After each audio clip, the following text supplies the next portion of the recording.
Hey guys, welcome back. Today we've got a avocado green model MMA, or as you say on here, service number MMA Mixmaster, to do some maintenance on. Apparently it runs good at all speeds. It just needs service. When it come in, it said mixing a pound cake. It seemed to struggle and run warm. So I don't know how thick the cake was, but these right here should have sufficient wattage for that, 225 watts. So it's a pretty powerful mixer for sure. I'm going to go ahead and just mount it on this chrome base to make it easier to work on, and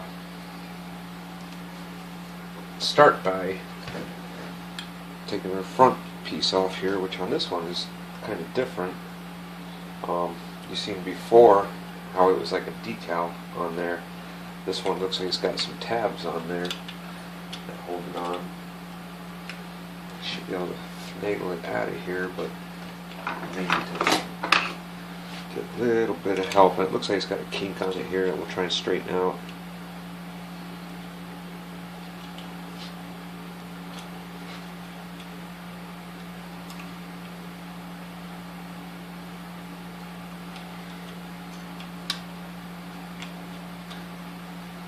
That one. We're just going to try and just work these little tabs out one by one on here.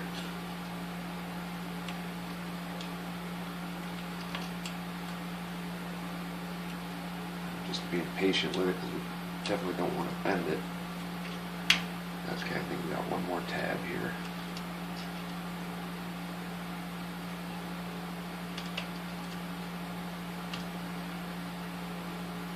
I'm just trying to get underneath the back and just kind of like lift it up.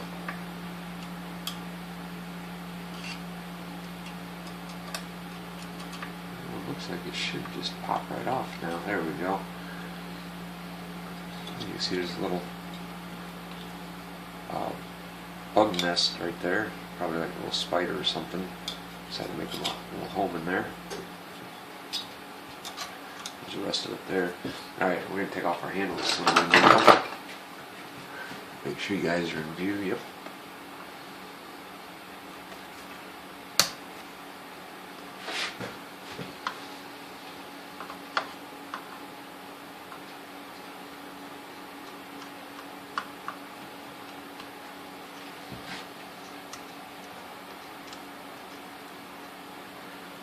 Okay, we'll just set all of our parts down here as they come off. Alright, there's the handle assembly. Looks like the screws could be snugged up a bit.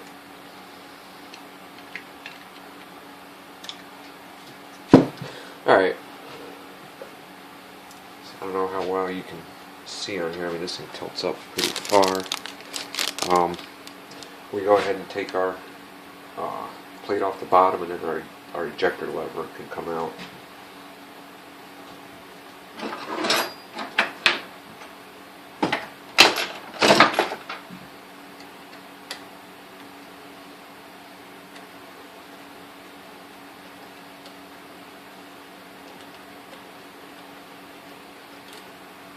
Basically some parts that you got to strip out on here before you go ahead and separate the two halves on it.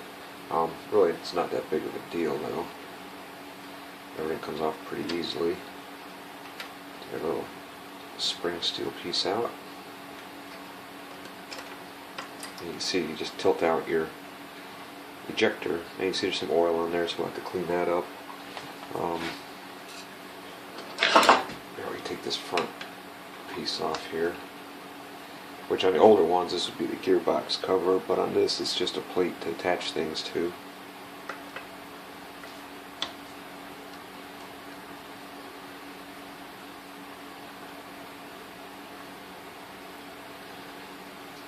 Okay, you can see that's got, some oil and grease there. We're just going to clean that off as well.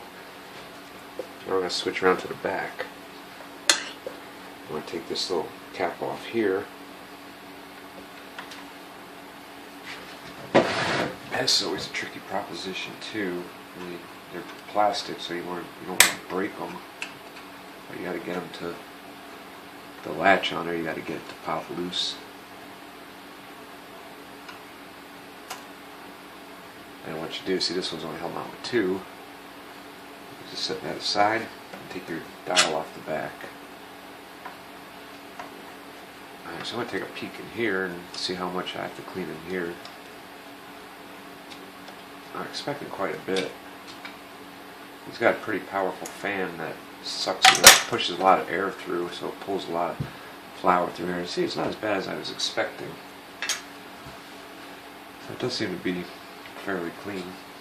And I know I didn't turn this one on before we started, but I'm just taking I trust the owner when they say that it does run. It just sounds like it needs some maintenance, so I'm going to do maintenance on it, and we'll get a cord out and plug it in and give it a listen to.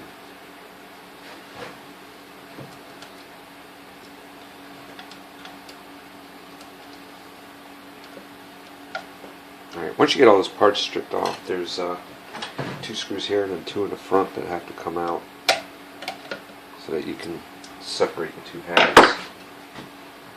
And the top half is just a plastic piece that covers it up. Although it's a pretty thick, durable plastic though.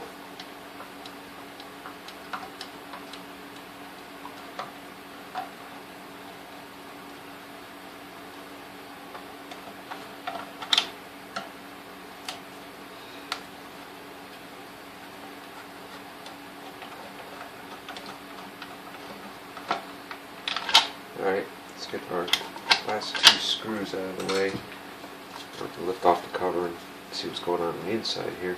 Because even that's reasonably clean. Alright, this is the gearbox right here. You want to get into here and get all this old grease out of here. And then we want to take a look at our bushings here and all that. But one thing I just noticed about this, make sure you guys can see in here. Always just camera faced me. But if you look at this brush holder, it's like nice and straight, and this one here is cocked to the side, and it appears like it's probably been that way for the whole life of the mixer. So I mean, it's not where it should be, but obviously it probably wasn't affecting the performance any because the brush is still making contact. Probably just wore at an angle. But when we put it back together, we're gonna straighten it out, and if the brushes are good, we'll just have to run it and let it wear that end down. But yeah, there's a bushing under here with an oil wick that goes down into a hole, and the same under here. There's a bushing and an oil wick, and this is filled with grease. So we're going to go ahead and start taking all that apart now.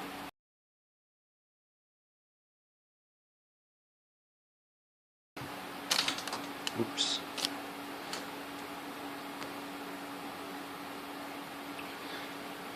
Crap. Bet you guys didn't see any of that. Right. I'm taking the cover off the rear bushing here.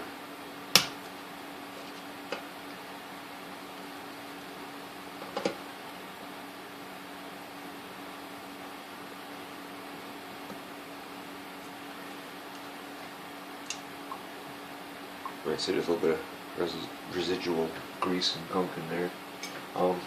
I did go through and take the brushes out of here, and I mean, this thing just seems like really strange. This one was in there cockeyed, but the brushes were still good. You see the length of these brushes, they look good. But this was just sitting in there like this, has no coating on the wire coming from the field coil. I mean, it's just there hanging out, waiting to touch something, I guess. I guess it's a stiff wire, so I guess as long as it's bent correctly, it won't touch anything, but still, it just seems a little shady. Alright, there's a screw on either side of the field coil that holds that into place.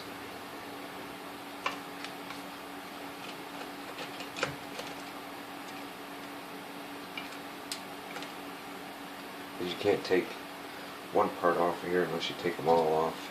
So now we'll be able to lift up the field coil, but we gotta watch because there's wiring attached to it too, and then we can slide our armature out of there.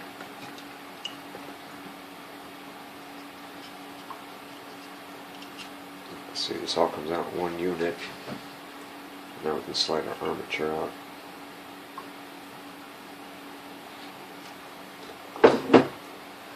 And you see the bushings on the armature. There's one here. You know, and that thing should move pretty free on there, but it seems to be sticking pretty good. And then another one here, and that one does seem to move freer. It's just you know, gotta get the bushings cleaned out and everything. Alright, so now we've got the gearbox left, and for that, let's see if I can show you guys here. I think I left myself enough room for all these parts this time. Alright, make sure you guys can actually see.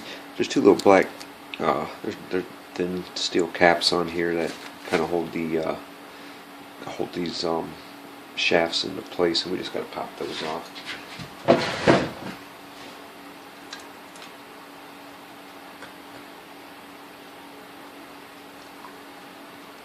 Basically, they've got teeth that are curved in. You know, it uses the pressure against the teeth to hold them into place. So you just got to pop your teeth out. And there's a what makes it even harder is that there's a wick in there. But yeah, if you can get down in there and just pop that off.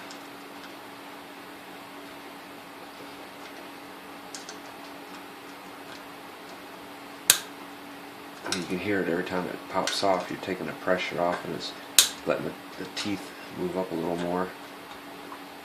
There. Oops. Alright.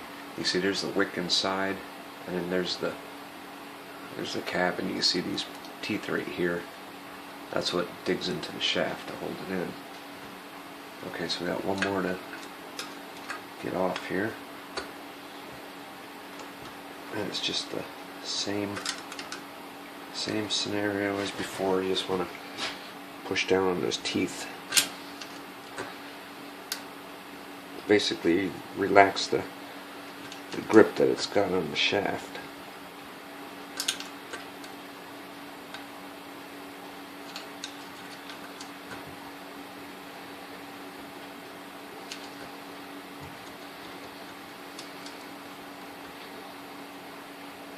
Alright, you see the teeth are getting closer to the edge there. You know, I'm not just giving it a giant pry to just pry it off and bend it. Just moving those teeth up a little bit at a time. And I'm not really twisting the screwdriver a whole lot either, because I don't want to tear up the wick that's in there. There we go. Okay, you see there's the wick in this one, and then there's the little cap. So now, the shafts will come out. Of course, I want to grab it with something that's slick with grease. There's one shaft. And there's the other one. And you see there's really nothing to them. The gears are attached to them. So, alright, at this point all we got now is just get the grease cleaned out of here, pull these wicks out, and clean those up and relube those, get the grease cleaned off of everything else, and get our other parts cleaned up, and then we can put everything back together. So I'll be back as soon as I get that done. Alright, we've got everything cleaned up, so we can go ahead and get this all put back together now. And we're going to start getting our whole assembly stuck together here, so we know where all that goes, and the layout of the wires and everything. We don't want to try to put it in upside down. And then we can get our oil wicks in. So I got the oil wicks, these go down in the holes here. I got these out so I can get them lubricated up. I'm going to go ahead and get some oil on these and shove them down in the holes. This here is the permanent lubrication that these machines had, so you didn't have no oil holes to oil it up. You just basically, they soaked these oil wicks, and this supplied the oil for quite a few years to the bushings, and of course now it's so many years later, they do dry out.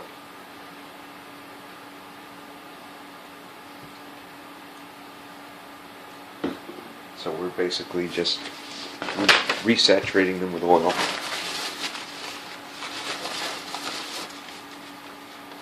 Pushing it right back down into the hole. Make sure it's got enough oil on it. And we'll do the same with the front. The front one's a little smaller, and I think it's got to do with the fact that, you know, there's grease right on the other side of it too, and it probably wicks some grease through to help lubricate that bushing there.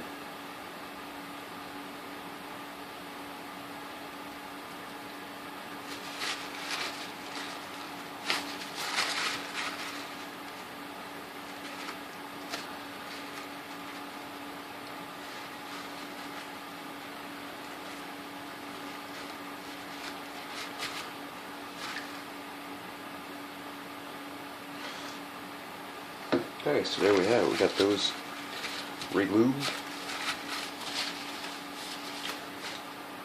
Now we can get our assembly set into place here.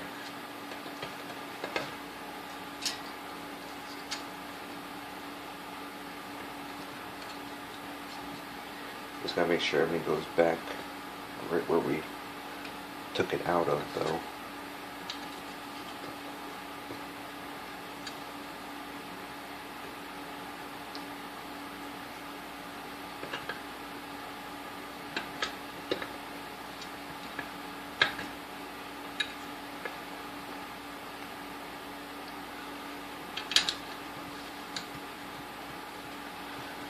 Make sure wiring's all tucked in, because I mean, this is a fan that whips pretty quick here, and you definitely don't want anything getting caught up on that for sure.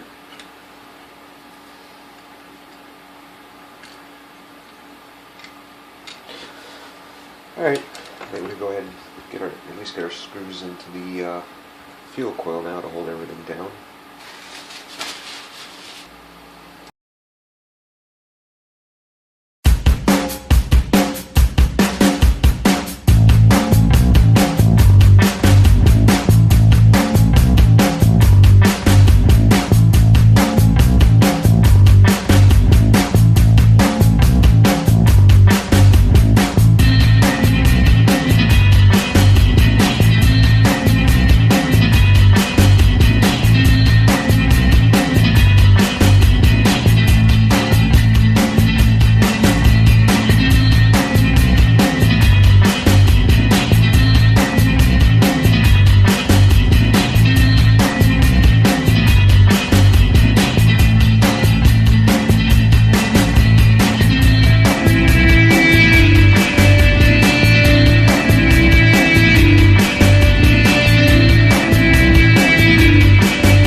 got this one all back together now. We just got to go and wipe our greasy fingerprints off of it and get it back to the owner.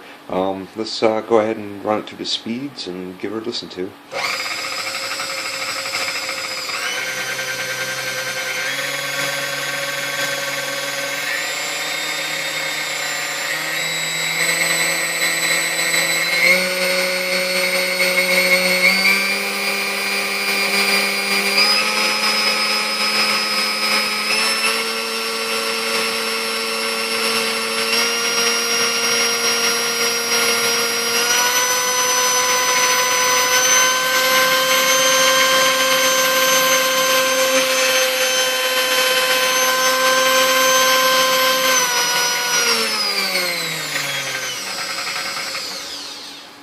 I had it going for a while on speed 5 just to see if it was going to get hot at all, and it's a little bit warm, slightly warm, which is to be expected from from this type of motor. But the complaint on here was that it got hot and struggled to run. So I don't think it's going to struggle anymore. We've got everything cleaned out, lubricated, and we got it put back together, and it seems to run good. I mean, it doesn't sound like there's any drag on anything. Speed control works, so yeah, I think we're good to go. But anyways, if you guys have any questions or comments, leave them down below, and I'll get back to them as soon as I can. Don't forget to give it a thumbs up if you liked the video. Let us know that you liked it, and also don't forget to subscribe and click that bell down there so you can get notified of any other videos that we post.